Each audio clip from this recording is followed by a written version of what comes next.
limbahnya masih utuh ya mana? Coba bisa dibuka yang yang belum diapa-apain. Limbah medisnya.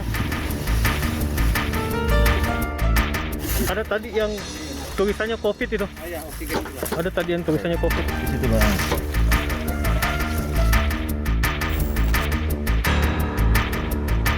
Seperti apa musnahkannya? Seharusnya dibakar. Dibakar? Dibakarnya di mana? Dibakarnya di lahan yang kosong. Bakteri begitu ada makanannya ya kotoran-kotoran organik, dia berkembang biak. Rumah sakit ada 2.946, ada puskesmas mungkin jumlahnya ada 9.000-an. Dengan jumlah yang sangat banyak di fasilitas kesehatan ini, kesulitan untuk membuang limbah secara baik itu jadi kurang.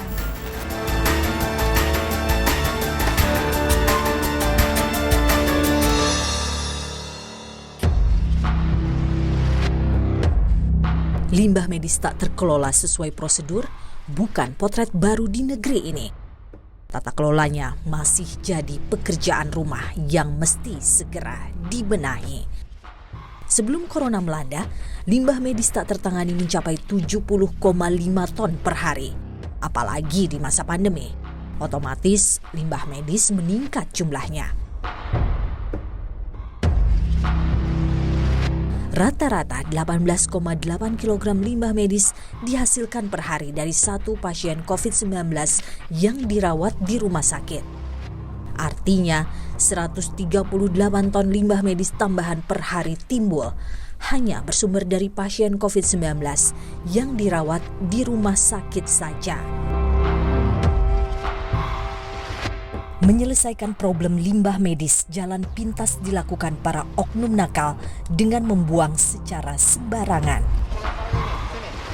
12 Februari 2021, tim Polresta Bogor Kota menciduk YS, seorang yang diduga sengaja membuang limbah medis di Jalan Sadane, Kelurahan Empang, Bogor. Terkait pembuangan limbah medis bekas penanganan COVID-19. Ada 4 drop box, itu berisi bermacam-macam, ada sarung tangan, ada APD, termasuk hasil tes ya, tes pack daripada COVID-19. Limbah medis yang berasal dari rumah sakit di luar kota Bogor ini bukan kali pertama dibuang YS di tempat pembuangan sampah sementara Sadane. YS mengaku hanyalah seorang pesuruh. Berapa kali buang ini? 2 kali. 2 kali di tempat lain? Di sini aja Pak, di Empang sih 2 kali, sama satu lagi di rest area, tapi cuma itu berbarengan di sini. Seperti apa musnahkannya? Seharusnya dibakar. Dibakar? Dibakarnya di mana? Dibakarnya di lahan yang kosong. Oh, tidak menggunakan jasa lagi? Harusnya ada jasanya kan? Ya harusnya ada menggunakan jasa lagi, tapi saya disuruh atasan. 120 kantong limbah medis juga ditemukan di Bogor, teronggok di area kebun kelapa sawit, Cigudeg, dan di tepi jalan Kecamatan Tenjo. Tindakan ilegal ini rupanya dilakukan oleh oknum nakal sebuah hotel tempat isolasi OTG, orang tanpa gejala COVID-19 di kota Tangerang, Banten, yakni Hotel PPH yang bekerjasama dengan perusahaan Binato. Hotel juga tahu bahwasannya yang bersangkutan ini memang pekerjaannya sebagai laundry, bukan pengelola sampah medis. Polisi menetapkan 6 orang jadi pesakitan. 4 diantaranya adalah supir dan pendamping yang bekerja di perusahaan Binato. Mereka diduga jadi aktor pengangkut dan pembuang limbah medis. 2 tersangka baru yang sempat buron dari pihak hotel juga sudah diciduk. Bahkan 1 diantaranya adalah petinggi manajerial di Hotel PPH. Manajemen hotel sebenarnya paham akan bahaya limbah medis jika tidak ditangani sesuai prosedur. Tetapi demi keuntungan maksimal, resiko tersebut diabaikan. Pemkot Tangerang menggelontorkan dana nyaris miliar untuk menyewa 113 kamar hotel, termasuk biaya mengelola limbah medis. Kalau melihat kontrak yang ada, ini dari 14 hari, itu mereka sudah bisa mendapatkan 830 jutaan Di awal memang sudah ada kesepakatan antara pihak hotel dengan perusahaan yang memang benar-benar pengelola limbah, PT AP.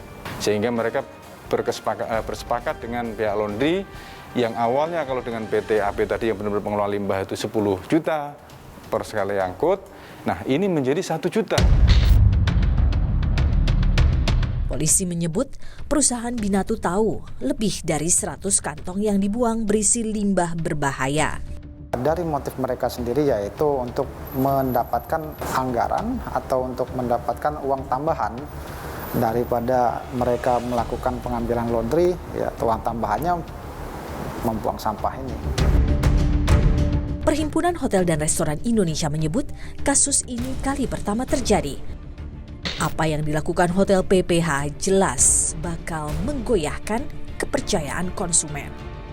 Kalau dari operasional secara umum itu sudah kita ada sertifikasinya.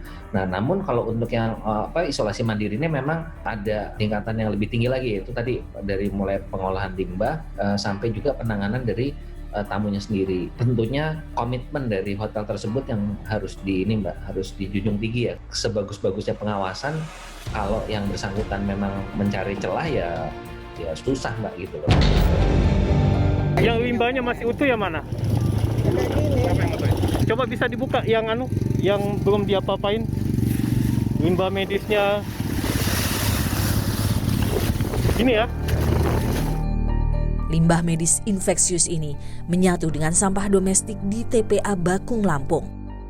Ditemukan oleh pemulung, limbah medis ini menyebar di sejumlah titik TPA. Hampir di semua bagian, karena pembuangan itu udah bercampur baur dengan sampah domestik, itu yang menjadi kendalanya di situ. Di bagian-bagian tertentu itu sudah ada sampah yang bertuliskan plastik infeksius. Ada tadi yang tulisannya COVID itu. Ada tadi yang tulisannya COVID di situ, Bang. Sampah medis ini diduga kuat adalah hasil limbah medis penanganan pasien COVID-19. Sebab ditemukan bungkus obat yang sering diberikan pada pasien COVID-19. Amplop pasien bertuliskan Rumah Sakit Urip Sumoharjo juga dijumpai. Ini menguatkan sangkaan karena seluruh rumah sakit di Lampung jadi rujukan pasien COVID-19. Tetapi kepolisian belum dapat menyimpulkan apakah temuan di TPA Bakung seluruhnya adalah bekas penanganan pasien COVID-19. Sampah infeksius ini kan bukan hanya karena pandemi COVID, tentu kan ada penyakit yang lain. Nah, ini yang kita tentunya akan melakukan penyelidikan itu sedetail mungkin. Di sisi lain, Rumah Sakit Urip Sumoharjo membantah telah membuang limbah medis COVID-19 ke TPA Bakung. Kalau spesifiknya itu punya urip atau tidak, jarum suntik itu tidak ada label urip. Jarum tidak ada. Jarum itu akan ada label pada saat dia baru. Sampah medis dihasilkan tak ayal jadi hal yang acap kali membuat fasilitas pelayanan kesehatan kepayahan. Buktinya, hampir setahun bergelut dengan pandemi, pengelolaan limbah medis pasien COVID-19 masih menemui kendala. Desember itu sampai sekarang memang belum dibayar. Sementara pengeluaran untuk COVID setiap hari pasti ada.